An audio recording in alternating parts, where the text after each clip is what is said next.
के अब आउने भागमा भुन्टी भूपेन्द्रसँग घर जान मान्ला त?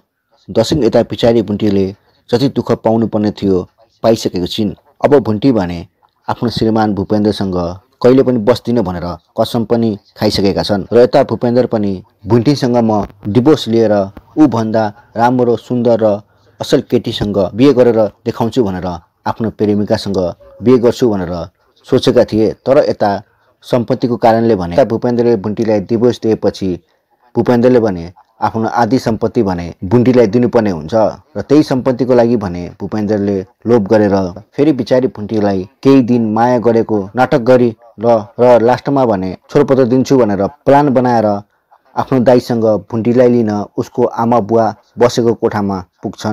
भूपेन्द्र र भूपेन्द्र दाइलाई हेरेर सबैजना भने छक्क परेको हुन्छ। के अब भुन्टी भूपेन्द्रसँग जान मान्ला त त्यो नर्क जस्तो घरमा? यता आफ्नो मितिनी भुन्टीको बारेमा सबै कुरा थाहा पाएपछि सुकुमाया पनि गाउँबाट सहर हिँडेकी छिन्। अब के हुन्छ होला आउने भागमा आज यसैबारे छोटो मिठो चर्चा गर्नेछौँ। सो भिडियोलाई अन्तिमसम्म हेरी साथ दिनुहोला र यदि तपाईहरु पनि भुन्टी सिरियल मनैदेखि मन पराउनुहुन्छ र भुन्टीमाथि षड्यन्त्र गरेको कुरा भुन्टीले सबै थाहा पाउनुपर्छ भन्ने चाहनुहुन्छ भने भिडियोलाई एक लाइक र च्यानललाई सब्स्क्राइब गरी तल कमेन्ट बक्समा भुन्टी भनेर लेख्नुहोला। र भूपेन्द्रले दाइ र बहिनीको सम्बन्धमा जुन आरोप लगाएको थियो त्यो भने गलत साबित भएको छ।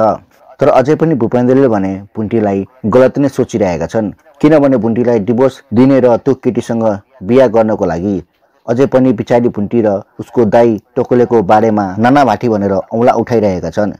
यता भूपेन्द्रको दाइले भने भाइ र बुहारीको सम्बन्ध फेरि पनि राम्रो होस् भनेर चाहिरहेका छन् भने यता भूपेन्द्र भने मानिरहेका छैनन्। उसले त भुन्टीलाई सधैँको लागि आफूभन्दा टाढा जाओस् छोड्ने विचारमा रहेको छ र यता भुन्टी पनि म यस्तो नीच सोच भएको मान्छेसँग बस्दा पनि बस्दिन भनेर दुवैजना भने आफ्नो सम्बन्ध विच्छेद गर्न भने सोचमा पुगेका छन्।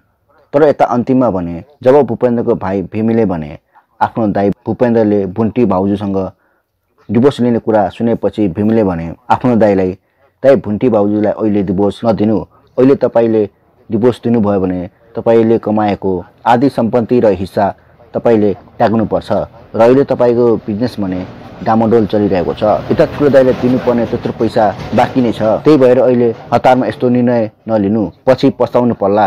पहिला पैसा कमाउनु र आफू सेटल हुनु र मलाई पनि कुनै नयाँ बिजनेस गर्नको लागि पैसा लगाइदिनु र जब हाम्रो सबै काम सक्सेस हुन्छ तब मात्र तपाईले भुन्टी भाउजूलाई डिभोर्स दिनु भनेर भूपेन्द्रको भाइ भीमले भन्छन्। र भूपेन्द्रले पनि केही बेर सोच्छ र आफ्नो फाइदाको लागि भए पनि बिचारी भुन्टीलाई फर्काएर लिएर आउन आफ्नो दाइलाई लिएर भुन्टी भएको ठाउँमा जान्छन्। के अब आउने भागमा भुन्टी भूपेन्द्रसँग जान मान्ला त? तपाईहरुलाई के लाग्छ तल कमेन्ट बक्समा भन्नुहोला। र यदि तपाईहरु पनि भुन्टी सिरियल मनैदेखि मन पराउनुहुन्छ र भुन्टीमाथि यो भूपेन्द्रले षड्यन्त्र गरेको सबै कुरा भुन्टीले थाहा पाओस् भन्ने चाहनुहुन्छ भने भिडियोलाई एक लाइक र च्यानललाई सब्स्क्राइब गरी तल कमेन्ट बक्समा भुन्टी भनेर लेख्नुहोला। र भिडियोलाई अन्तिमसम्म हेर्नुभएकोमा धन्यवाद।